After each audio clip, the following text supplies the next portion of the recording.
ഓം സദാശിവസമാരംഭാം ശങ്കരാചാര്യമധ്യമാം അസ്മദാചാര്യപര്യന്താം വന്ദേ ഗുരുപരമ്പരാം. ഗുരുപാതുകാഭ്യാം സ്മരാമി നിത്യം. ഉപാസ്മ്യഹം രമണതത്തുല്യദേവം തീർത്ഥീകരം തീർത്ഥപദപ്രദർശകം പിബാമി നിത്യം ഗുരുചരണതീർത്ഥം. വെയ്യായി തണിയായി യമാനനാം വിമല പൊയ് ആയിനേ എല്ലാം പൊയ് അകലവന്ത് അരുളീം மெய் ஞானம் ஆகி மிளிர்க்கின்ற மெய்ச்சுடரே எஞ்ஞானம் இல்லாதேன் இன்பப் பெருமானே அஞ்ஞானம் தன்னை அகல்விக்கும் நல்லறிவே ஆக்கம் அளவு இறுதி இல்லாய் அனைத்து உலகும் ஆக்குவாய் காப்பாய் அழிப்பாய் அருள் தருவாய் போக்குவாய் என்னை புகுவிப்பாய் நின் தொழும்பில் நாற்றத்தின் நேரியாய் சேயாய் நனியானே மாற்றம் மனம் கழிய நின்ற மறையோனே.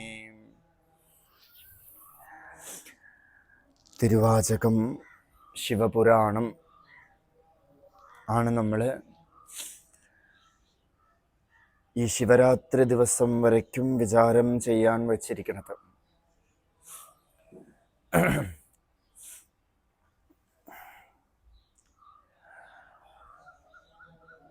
ആ ശിവരാത്രി പര്യന്തം നമ്മൾ നിത്യനിരന്തരമായിട്ട് ഈ ശിവപുരാണത്തിൻ്റെ സാധനാ പദ്ധതി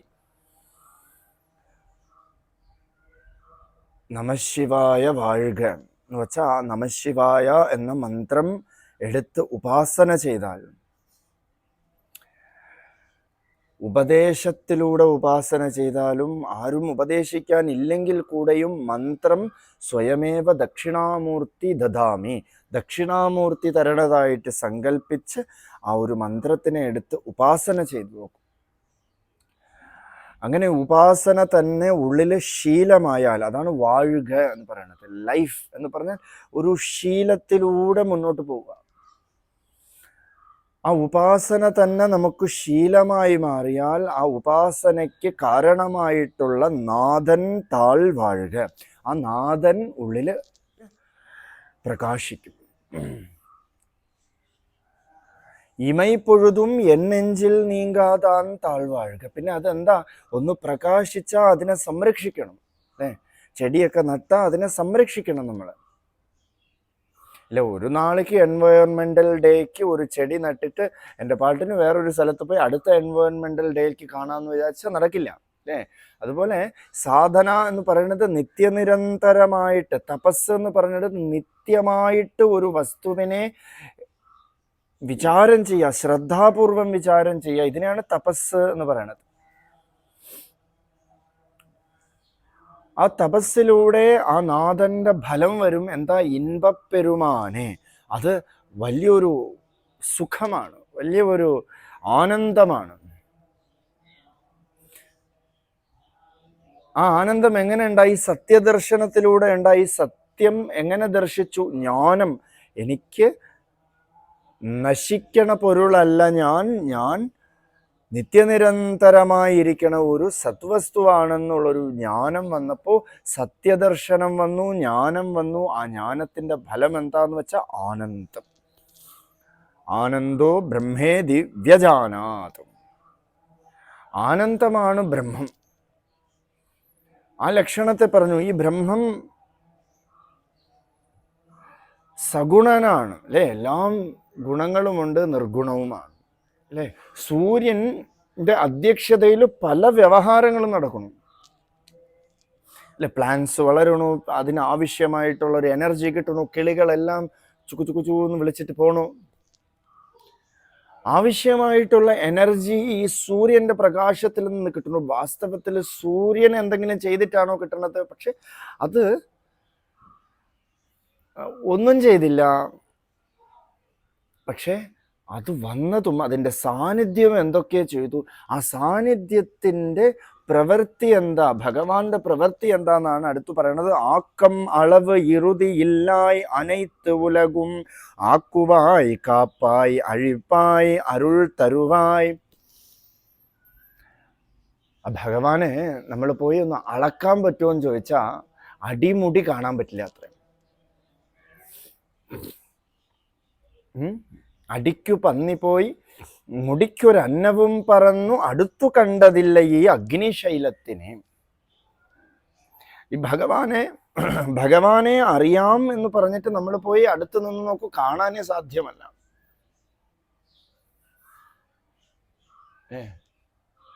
ദൂരെ നിന്ന് നമ്മൾ നോക്കുമ്പോൾ ഒരു വലിയൊരു മല കാണും. ഈ മലയിൽ പോയി നിന്നതിന് ശേഷം ഈ മല കാണാൻ പറ്റുമോ?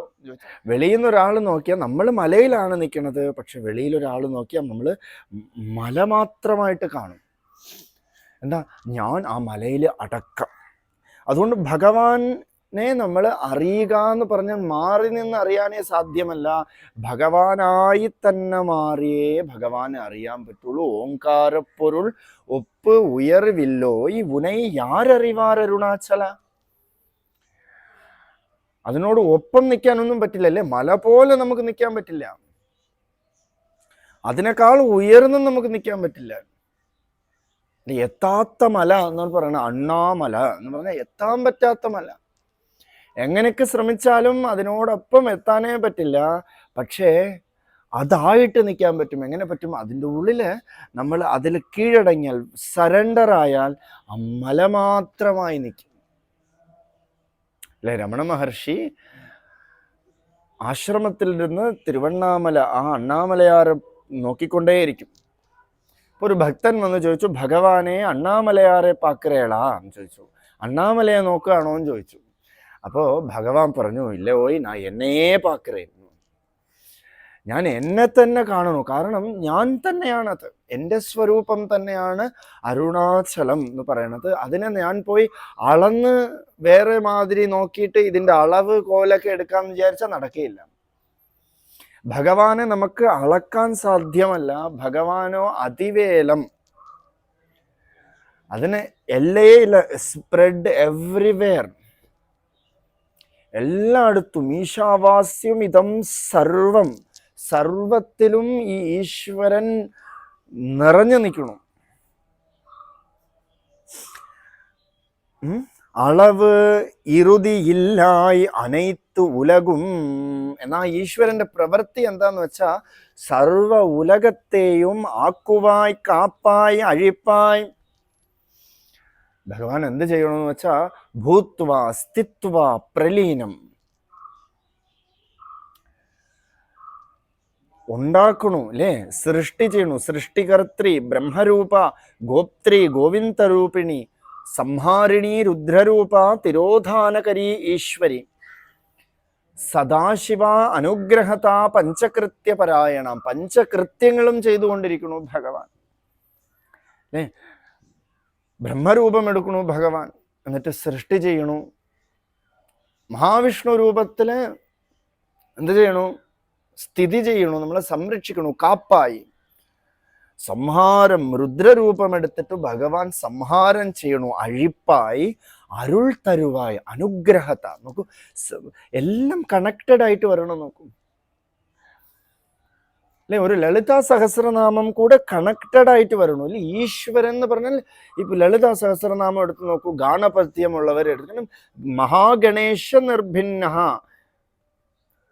മഹാഗണേശൻ, മഹാഗണപതിയിൽ നിന്നും നിർഭിന്ന, ഭിന്നമല്ലാത്തവൾ എന്ന് പറഞ്ഞ ഗണേശൻ തന്നെ ഭഗവതി, ഗണപതി തന്നെ ഭഗവതി.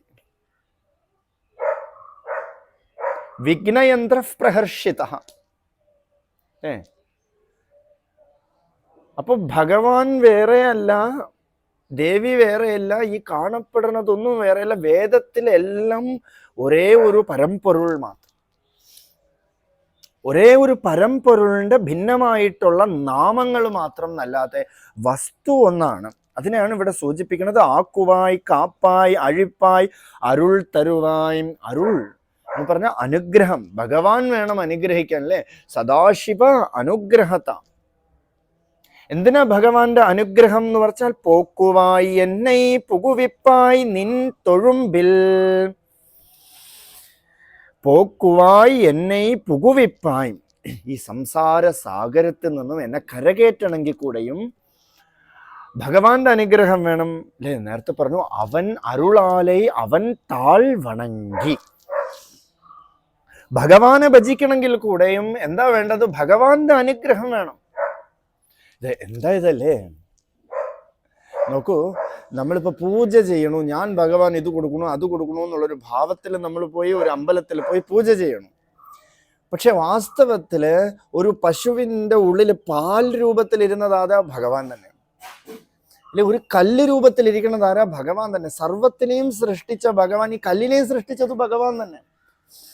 അതേ കല്ലിനെ നമ്മൾ എടുത്ത് വെച്ചിട്ട് ഭഗവാൻ സൃഷ്ടിച്ച ഈ വെള്ളം, ഈ പുഷ്പം, ഈ പാല് ഒക്കെ നമ്മൾ വെച്ച് കർപ്പൂരം, ദീപം, അഗ്നി എല്ലാം വെച്ച് ഭഗവാനെ ആരാധന ചെയ്യണു അല്ലേ? നോക്കൂ, വാസ്തവത്തിൽ എല്ലാം തന്നത് ഭഗവാനാണ്, എല്ലാത്തിൻ്റെയും ഉടയോൻ ഭഗവാനാണ്. നമ്മൾ പോയി ജസ്റ്റ് വാങ്ങിച്ചിട്ട് അഭിഷേകം ചെയ്ത് ഞാൻ ചെയ്തു എന്നുള്ളൊരു ഭാവം. ഇതൊരു വിളയാട്ട് പോലെ തോന്നും നമുക്ക്, ഒരു കളി പോലെ അല്ലേ? കൊച്ചു കുട്ടികളൊക്കെ എന്ത് ചെയ്യുന്നു വെച്ചാൽ അമ്മ ദോശ ചുടണത് പോലെ കണ്ടിട്ട് തൊട്ടടുത്ത് ഇരുന്നിട്ട് ഇവര് ദോശ ചുടണ പോലെ കാണിക്കും. അച്ഛന് ഇങ്ങനെ വിളമ്പി കൊടുക്കും, ഇതാ ദോശ കഴിച്ചോളൂ എന്ന് പറഞ്ഞിട്ട് കൊടുക്കും അല്ലേ? എന്താന്ന് വെച്ചാൽ വാസ്തവത്തിൽ ദോശയൊന്നും ചുടാനില്ല, അമ്മയാണ് ചുടണത്. പക്ഷെ അതുപോലെ കണ്ട് പ്രാക്ടീസിങ് അല്ലേ? ഈ ഒരു മതം, ഈ ഒരു സംസ്കാരത്തിന്റെ പ്രത്യേകതയാണത്, സനാതനധർമ്മത്തിന്റെ പ്രത്യേകതയാണ് അല്ലേ? അപ്പോ അത് ഭഗവാന്റെ അനുഗ്രഹമില്ലാതെ അതുകൂടെ ചെയ്യാൻ പറ്റില്ല. ഒരു പൂജ കൂടെ ചെയ്യണമെങ്കിൽ ഭഗവാന്റെ അനുഗ്രഹം വേണം, ഒരു ജപം ചെയ്യണമെങ്കിൽ ഭഗവത് അനുഗ്രഹം വേണം, ഒരു ഭഗവത് ആരാധന ചെയ്യണമെങ്കിൽ, ഒരു സത്സംഗം കിട്ടണമെങ്കിൽ കൂടെയും ഭഗവാന്റെ അനുഗ്രഹം വേണം. യാവത് അനുഗ്രഹ സാക്ഷാത് ജായതേ പരമേശ്വര താവൻ സദ്ഗുരും കശ്ചിത് ശാസ്ത്രം വാഭിനോ ലഭ്യത്. അനുഗ്രഹം ഇല്ലെങ്കിൽ ഒന്നുമേ കിട്ടില്ല. പക്ഷെ ഭഗവാന്റെ അനുഗ്രഹം എന്താന്ന് വെച്ചാൽ ഈ സംസാരത്തിൽ നിന്നും, സംസാര ഭ്രമണ പരിതാപോപശമനം, ഈ സംസാര താപത്തിൽ നിന്നും നമ്മളെ കരകയറ്റലാണോ ഭഗവാന്റെ അനുഗ്രഹം. അത് എങ്ങനെ അനുഗ്രഹിക്കും? വന്നൊരു ഭഗവാൻ ഒരു വേഷം കെട്ടി വന്നിട്ട് നമ്മൾ അനുഗ്രഹിക്കാൻ വന്നാൽ നമ്മൾ വിശ്വസിക്കുക കൂടെ ഇല്ല.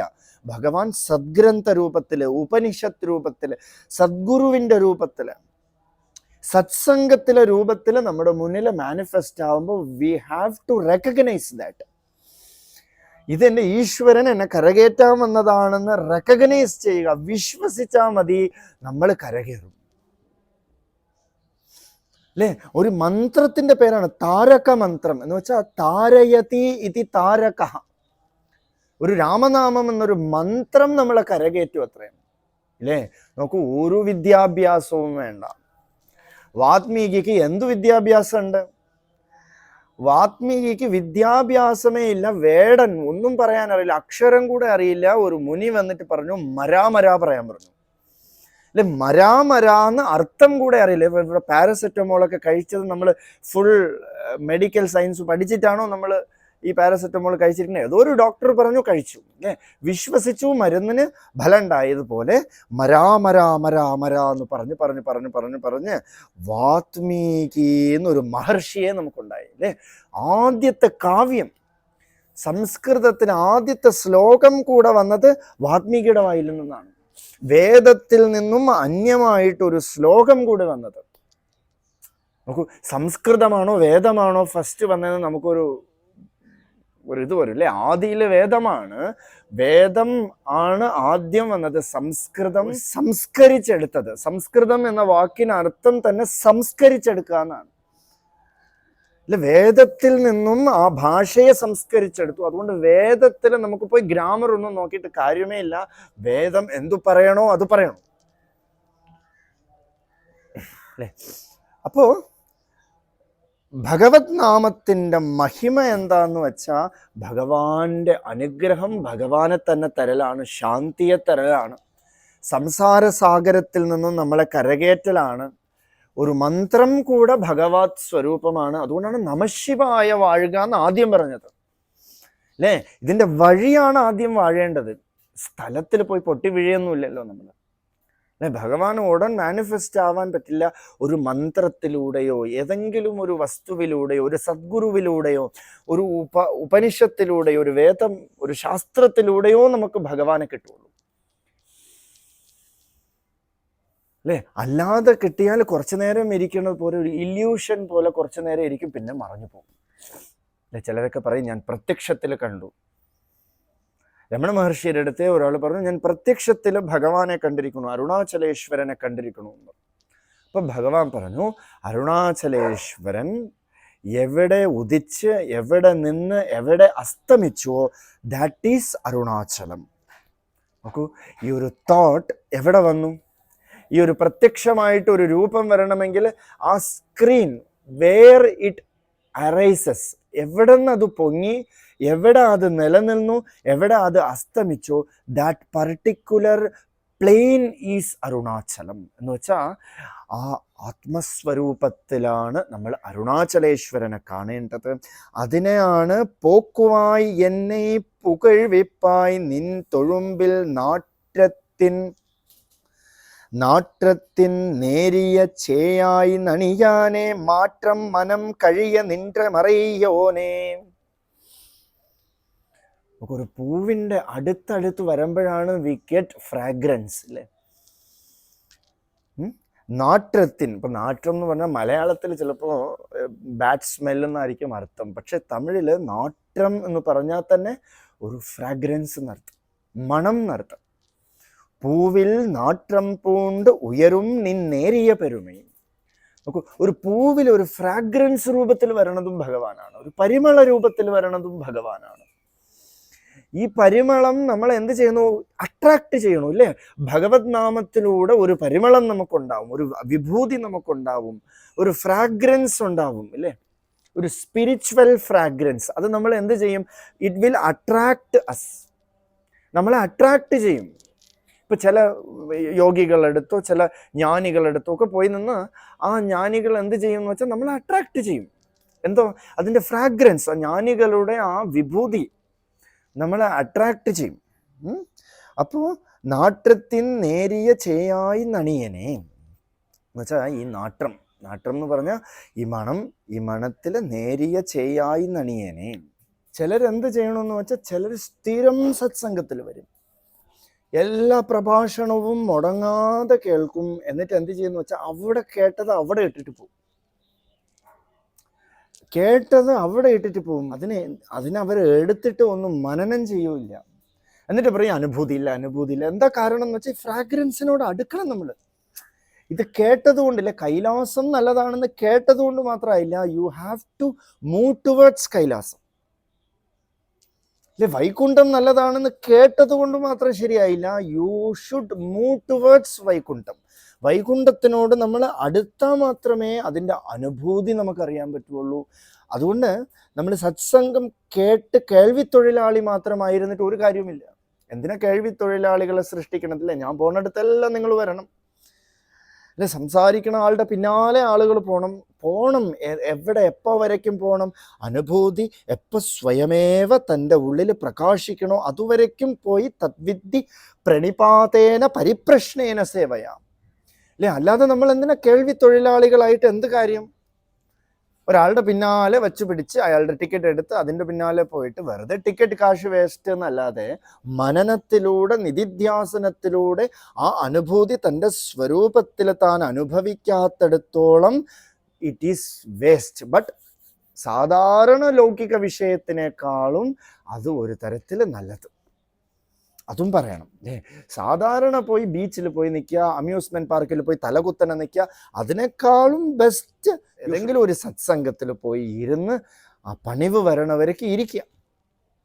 പക്ഷെ we have to apply also, അല്ലേ? നമ്മൾ അതിനെ അപ്ലൈയും കൂടെ ചെയ്യണം. അപ്ലൈ ചെയ്താൽ അതിൻ്റെ ഫ്രാഗ്രൻസ് വിൽ അട്രാക്ട് അസ്. അല്ലാത്തവർ ദൂരെ നിന്നിട്ട് ഭഗവാനെ നോക്കാമെന്ന് വിചാരിക്കണവർ അതിൻ്റെ ഫ്രാഗ്രൻസ് കൂടെ കിട്ടാതെ അനുഭൂതിയൊന്നുമില്ല എന്ന് പറഞ്ഞിട്ട് വേറെ എന്തെങ്കിലും ചെയ്യാൻ പോകും. അപ്പോൾ ഭഗവാന്റെ അരുൾ എന്താന്ന് വെച്ചാൽ നമ്മളെ അതിനെ അപ്ലൈ ചെയ്യാൻ സമ്മതിക്കില്ല. സാധന, രാവിലെ ഒരു അനുഷ്ഠാനം അല്ലേ, 3 നേരം സന്ധ്യാവന്ദനം എന്നൊരു അനുഷ്ഠാനം നമ്മുടെ ചെയ്യിക്കും ഭഗവാൻ അല്ലേ. അത് ഭഗവാന്റെ അനുഗ്രഹമില്ലാതെ ചെയ്യാൻ പറ്റുമോ അല്ലെ? ഭഗവത് അനുഗ്രഹമില്ലാതെ ഒരു സന്ധ്യാവന്ദനമോ ഒരു അനുഷ്ഠാനമോ ചെയ്യാൻ പറ്റില്ല. അപ്പോൾ നമ്മൾ ആദ്യം ഭഗവാന്റെ അനുഗ്രഹത്തിന് വേണ്ടിയിട്ടാണ് അരുൾ പൊരി അരുണാചല എന്ന് രമണ മഹർഷി ഒരുപാട് തവണ അക്ഷരമണമാലയിൽ അരുൾ പൊരി അരുണാചല എന്ന് വെച്ചാൽ അരുൾ തരൂ അരുണാചല, അനുഗ്രഹം തരൂ അരുണാചല. എന്താ അനുഗ്രഹം എന്ന് പറഞ്ഞാൽ ഈ മനസ്സങ്ങോട്ട് നീങ്ങണതാണ് അനുഗ്രഹം. മാറ്റം മനം കഴിയ നിன்ற മറയ്യോനേ, ഈ മനസ്സ് മറച്ചിരിക്കുന്നു. വായുനാ ആനീയതേ മേഘഃ പുനസ്തേനൈവ കൽപ്പിതഃ അല്ലേ. ഈ വായു എന്ത് ചെയ്യണു? ഈ മേഘത്തിനൊക്കെ കൊണ്ട് സൂര്യനെ മറയ്ക്കണു. അപ്പം നമ്മൾ പറയും, അയ്യോ സൂര്യനെ കാണാനില്ല, സൂര്യനെ കാണലില്ല. ഈ വെളിച്ചം എവിടെ നിന്നാണ് വന്നത്? സൂര്യനിൽ നിന്നാണ് വന്നത്. സൂര്യനിൽ നിന്ന് വന്നിട്ടുള്ള വെളിച്ചം കൊണ്ടാണ് നമ്മൾ ഈ മേഘം മറഞ്ഞിരിക്കുന്നത് പോലും കാണുന്നത് അല്ലേ. രാത്രി ഒന്നും കാണുന്നില്ല, എന്താ? സൂര്യൻ്റെ വെളിച്ചമില്ല. എന്നിട്ട് നമ്മൾ വിലയിരുത്തും, അയ്യോ സൂര്യനെ മറച്ചു, സൂര്യനെ മേഘം മറച്ചു. ഇതേ വായു തന്നെ പുനസ്തേനൈവ കൽപ്പിതഃ, ആ മേഘത്തിനെ ഇതേ വായു തന്നെ അടിച്ച് മാറ്റി സൂര്യപ്രകാശം നമുക്ക് തരും. അതുപോലെയാണ് മനസ്സഃ കൽപ്പിതാബന്ധഃ മുക്തതേനൈവ കൽപ്പിതഃ, മനസ്സിലൂടെയാണ് ഈ ബന്ധമെല്ലാം വരണത്, അറ്റാച്ച്മെന്റ് എല്ലാം വരണത്. അതുപോലെ തന്നെ മുക്തതേനൈവ കൽപ്പിതഃ, ആ മുക്തിക്ക് കാരണമാകണതും മനസ്സാണ്. ഈ മനസ്സ് മാറിയാൽ മറയ്യോനേ, അത് മാറിയാൽ ഭഗവാന്റെ ആ സ്വരൂപം, ഭഗവാന്റെ ആ പ്രകാശസ്വരൂപം, ആത്മാവിൻ്റെ പ്രകാശസ്വരൂപമായിട്ട് ആത്മ അനുഭൂതി നമുക്കുണ്ടാവും. തുടർന്ന് അടുത്ത പാട്ട് തൊട്ട് നാളെ കാണാം. അരുണാചല ശിരോദ്ഭൂത സമ്പ്രദായ പ്രവർത്തകം കരുണാർ നവമീഢേഖം രമണാഖ്യം അഹം അഹ ഹരി ഓം.